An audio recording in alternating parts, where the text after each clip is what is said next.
July 2, 1943, Castelvetrono Airfield, Sicily. The pilot of a Focke-Wulf 190 never spotted the P-40 Warhawk diving from above until streams of machine gun fire ripped through his aircraft, sending it spiraling into the Sicilian countryside. At the controls was First Lieutenant Charles B. Hall, a 22-year-old from Brazil, Indiana. In that instant, Hall achieved what German Luftwaffe commanders had considered impossible. A black pilot had downed one of their elite fighters. The swastika that Hall painted on his P-40L Warhawk that afternoon became the first of 112 enemy aircraft eventually destroyed by the men whom the Germans reportedly came to call Schwarze Vogelmenschen, the black birdmen. In Nazi Germany, racial ideology deemed black people Untermensch, subhuman, supposedly incapable of mastering complex machines or showing courage in combat. The Nuremberg laws had even forbidden marriages between Germans and people of African descent. Yet over the skies of the Mediterranean, this ideology collided with reality as 992 trained pilots from Tuskegee, Alabama, systematically dismantled both German aircraft and German illusions of racial superiority. What German pilots did not realize as they climbed to intercept U.S. bombers in 1943 was that they were facing some of the most rigorously trained, highly motivated aviators in the entire U.S. Army Air Forces, men who had endured obstacles their white counterparts never encountered, who trained longer and harder, and who carried into battle not only the duty of defending their nation but also the burden of proving an entire race's ability. The statistics would speak for themselves. 15,000 combat sorties, 578 missions, 112 aerial victories, and a bomber escort loss rate lower than that of white fighter groups. Numbers that forced even diehard Nazi ideologues to confront the collapse of their racial myths. The path to that first aerial victory did not begin in combat but in the hostile reality of segregation in America. In 1925, the U.S. Army War College had issued a report titled Employment of Negro Manpower in War, which concluded, compared to the white man, he is admittedly of inferior mentality. He is inherently weak in character. According to this official study, black soldiers supposedly lacked the intelligence for technical positions and the courage for combat leadership. Yet even as the military clung to such prejudices, individual pioneers were already disproving them. Eugene Bullard had flown for France in World War I because the U.S. would not allow him to serve. Bessie Coleman earned her pilot's license in France in 1921 after being rejected by every American flight school. By the 1930s, Chicago's Coffey School of Aeronautics was producing dozens of black civilian pilots, proving that flying ability knew no racial boundary. As Europe edged closer to war, pressure for change grew.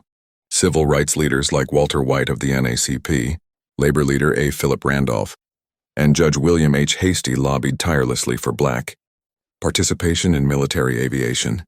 Black newspapers such as the Chicago Defender, the Pittsburgh Courier, and the Baltimore Afro-American challenged the Roosevelt administration with a blunt question: how could America fight for democracy abroad while denying it at home? On April 3, 1939, Public Law 18 cracked the door open. Senator Harry H. Schwartz added an amendment requiring the Civil Aeronautics Authority to designate at least one school in the civilian pilot training program specifically for black students. It was a grudging concession framed within segregation, but it was a start. When Franklin Roosevelt campaigned for a third term in 1940, he needed black votes in northern cities. On January 16, 1941, Secretary of War Henry L. Stimson announced the creation of the 99th Pursuit Squadron, an all-black flying unit. But even this announcement came with a telling caveat. The program was to be considered an experiment to see if African Americans could be trained as combat pilots. Captain Benjamin O. Davis, Jr. understood the weight of this command when he led 26 pilots of the 99th Fighter Squadron to North Africa in April. Parnchi, the son of the first black general in U.S. history, Davis had endured 4 years of silence at West Point, where no white cadet would speak to him outside of official duties. Now he led men who carried the hopes of 13 million black Americans. The 99th was assigned to Farjuna, Tunisia, under Colonel William W. Mamier of the 33rd Fighter Group, commander openly skeptical of black pilots. Momyer relegated them to patrols over the Mediterranean, keeping them away from major combat. And when they did not immediately achieve outstanding results, he used it as justification for his doubts. Their first combat mission came on June 2, 1943, in an attack on the Italian-held island of Pantelleria. As their battle-worn P-40 Warhawks climbed toward the target, German fighters suddenly appeared. The Tuskegee pilots held formation, protecting their bombers. No planes were lost on either side, but the Germans learned their first lesson. These men would not break under pressure. But it was July 2, 1943 that truly changed everything. Charles Hall was on his 8th mission, escorting B-25 Mitchell bombers striking Castelvetrano airfield in Sicily. Suddenly, 2 Focke-Wulf 190s closed in on the bomber formation. Hall later recalled, "I saw 2 Focke-Wulfs shadowing the bombers right after the bombs were released. I maneuvered between them and the bombers, managed to cut inside the enemy fighters and fired a long burst. My tracers ripped into the second aircraft. He tried turning left but abruptly stalled, plunging straight into the ground. When Hall touched down, the entire base exploded with celebration. Black ground crews who had endured constant insults and dismissive treatment from white personnel finally had their vindication. Hall's triumph was the first confirmed aerial kill by an African American pilot in U.S. military history. By January 1944, the 99th Fighter Squadron had been engaged for 7 months. But Colonel Momyer submitted a scathing report, claiming the unit lacked aggressiveness and recommending their removal from combat. The document landed on the desk of General Henry Hap Arnold, who seriously considered terminating the experiment. Then came Anzio. On January 27, 1944, the Luftwaffe launched massive raids against Allied forces at the Anzio beachhead. 15 pilots of the 99th, flying outdated P-40s, confronted superior Focke-Wulf 190s. What followed silenced critics. Over 2 days of intense combat, the 99th shot down multiple enemy aircraft and accounts, ranged between 8 and 13 victories. Captain Charles Hall scored 2 more kills, raising his tally to 3. In just 48 hours flying inferior machines, the squadron destroyed more enemy planes than in their entire previous 7 months of combat. The War Department ordered a comparative study of the 99th against other P-40 units. The conclusion was clear. They were performing on par with white squadrons. Anzio proved once and for all that black pilots could excel under fire when given the chance. In May 1944, the 332nd Fighter Group, combining the 99th, 100th, 301st, and 302nd Fighter Squadrons, received new orders that would elevate them from outsiders to legends. They were to join the 15th Air Force as bomber escorts on long, dangerous missions deep into Nazi territory.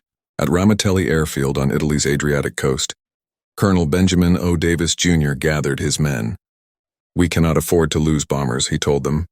"Our mission is not to rack up personal kills. Our mission is to bring those bombers home." That principle became their guiding combat doctrine. Stay with the bombers no matter what. In June 1944, General Nathan Twining introduced a new identification system for fighter groups. Each squadron would adopt distinctive markings. The 332nd was assigned red, not just on the nose or bands, but the entire tail section painted crimson. Their P-51 Mustangs with red tails, spinners, and nose bands became unmistakable. Bomber crews at first had no idea their escorts were black. They only knew these. Fighters never abandoned them for easy kills. Word spread quickly. If possible, request the red tails. On July 18, 1944, the red tails faced their ultimate test. Colonel Davis led 66 Mustangs to rendezvous with bombers striking the Luftwaffe base at Memmingen, Germany.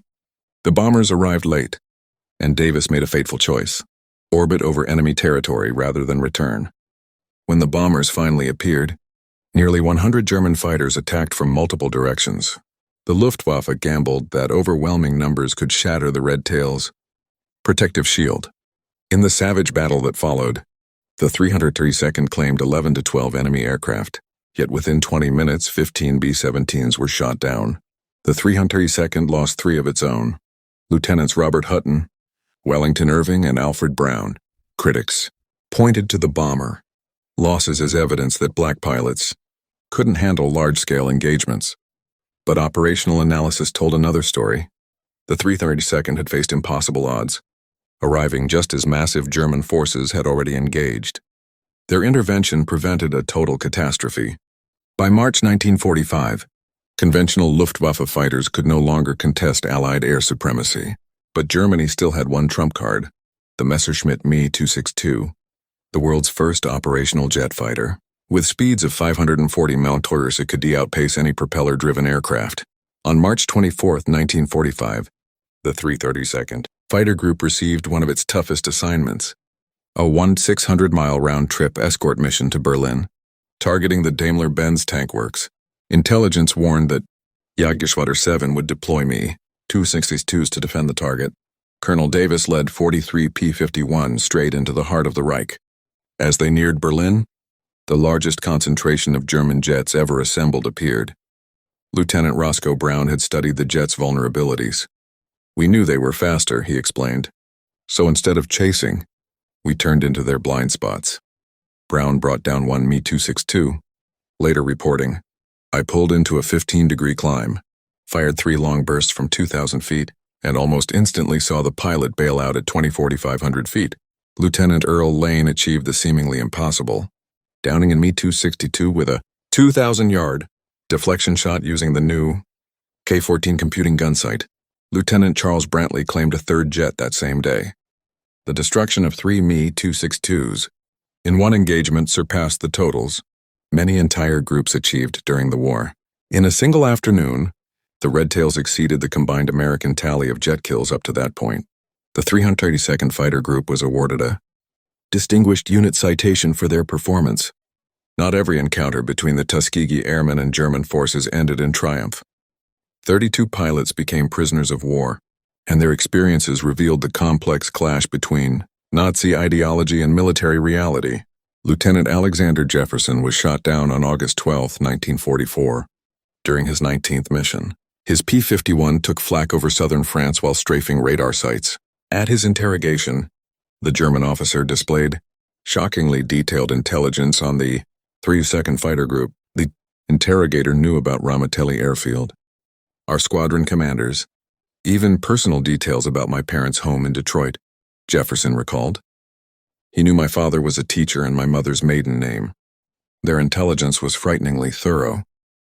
Inside Stalag Luft 3, Jefferson was treated like any other American officer.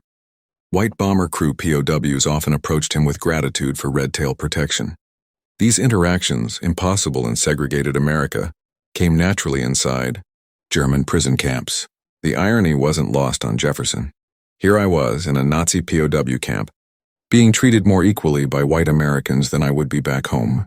When the war ended and Jefferson returned to the U.S., segregation greeted him immediately at the disembarkation point.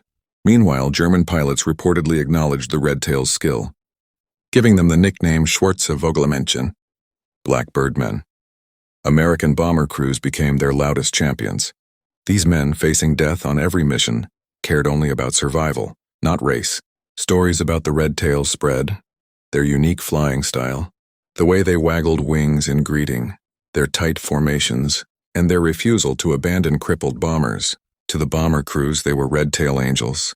The statistics backed up that reputation.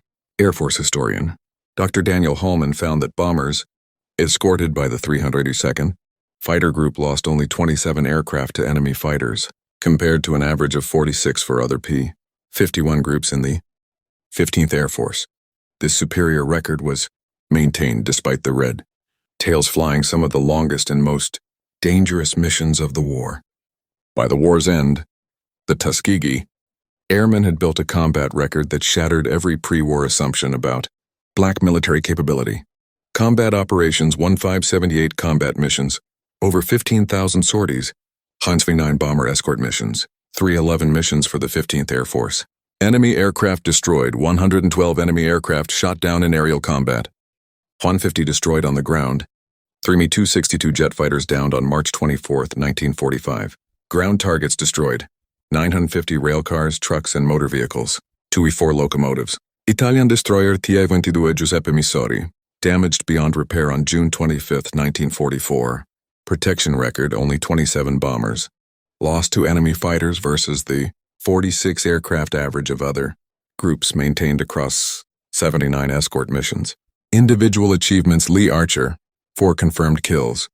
Joseph Ellsbury, 4 kills, including 3 FW-190s in a single day, July 12, 1944. Edward Toppins, 4 victories. Clarence Lucky Lester, 3 kills in 1 mission, July 18, 1944. Decorations: 96 Distinguished Flying Crosses, 44 Air Medals, 14 Bronze Stars, 8 Purple Hearts, 3 Distinguished Unit Citations for the 99th Fighter Squadron, 1 Distinguished Unit Citation for the 302nd Fighter Group. Human cost: 66 pilots killed in action, 2 captured as POWs, 84 lost in training or non-combat missions. Their transformation from doubted experiment to legendary unit wasn't just about bravery, it reflected superior training and disciplined use of technology. Tuskegee pilots logged more flight hours than their white counterparts, 300 compared to 200. They drilled relentlessly in formation flying, knowing discipline would be their edge in combat. The washout rate at Tuskegee was 60%, compared to 40% for white cadets, meaning only the very best graduated. Colonel Noel Parrish, commander at Tuskegee, called them a super-selected group. Their progression through aircraft also tells the story. The 99th began with outdated P-40 Warhawks, already obsolete when they reached North Africa. These Allison engine fighters were inferior to German BFE 109s and FW-190s in nearly every way, yet Tuskegee pilots used the P-40's turning ability and rugged build to hold their own. The arrival of P-51 Mustangs in July 1944 changed everything. The North American P-51D, powered by the Packard-built Merlin engine, could reach 437 mi. The Mustang's 650 caliber machine guns could tear apart any enemy aircraft. More importantly, its long range, over 600 miles with drop tanks, made it capable of escorting bombers to any target deep inside the Reich. But every pilot who scored a kill depended on dozens of support personnel, mechanics, armorers, crew chiefs who kept the red tails in the air. Of the roughly 16,000 men who served with the Tuskegee Airmen, fewer than 1,000 were pilots. The rest were the unsung heroes whose work made victory possible. The ground crews performed miracles with what little they had. Ramatelli Airfield in Italy was primitive compared to other American bases. Spare parts were scarce, with the 382nd often last in line for supplies. Yet their aircraft readiness rate, the percentage of planes available for combat, matched or even surpassed white units. These men also faced danger. German raids on Ramatelli were rare but devastating.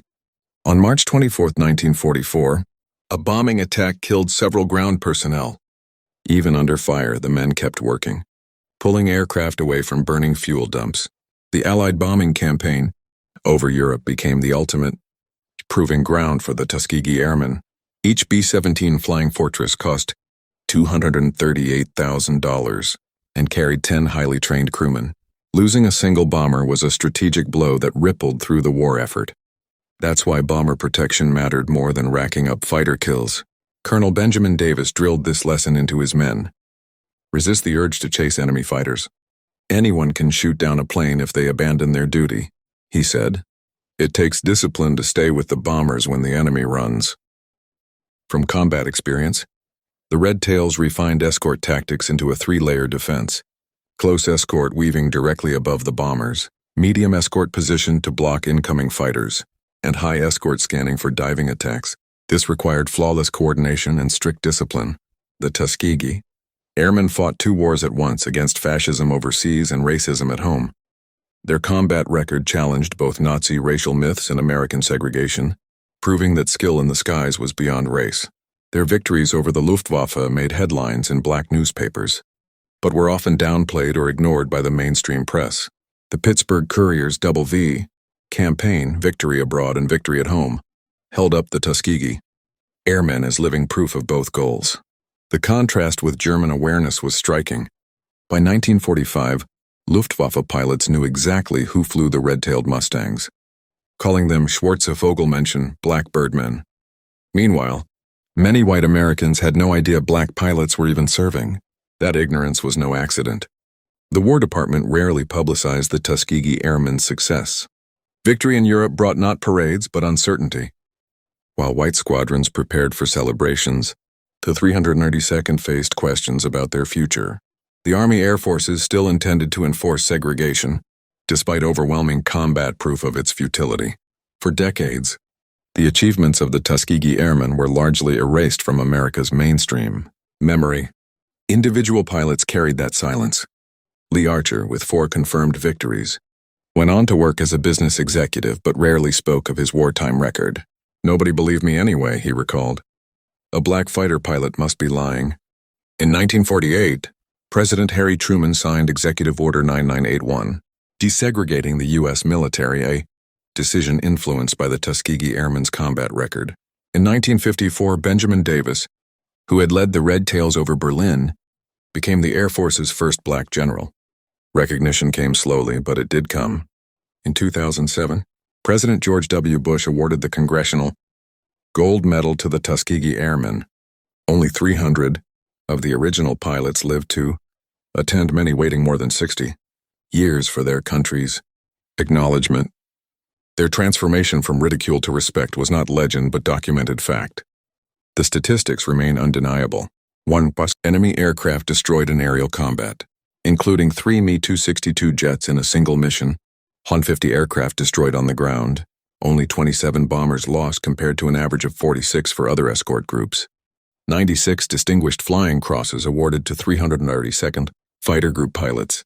The so-called Schwarze mention proved that prejudice collapses when faced with undeniable ability. Every German plane destroyed, every bomber brought home, every mission completed added to the case that race had nothing to do with courage or skill. Roscoe Brown, who shot down a German jet over Berlin, summed it up. "We didn't just fight the Germans. We fought ignorance, prejudice, and hatred. And we won all 3 battles. The Tuskegee Airmen didn't just win dogfights. They changed history. They fought 3 wars at once against the Luftwaffe in combat, against Nazi racial theory through performance, and against American segregation through excellence. Given the chance, the Tuskegee Airmen soared, turning mockery into respect, prejudice into acceptance, and enemies into witnesses of greatness."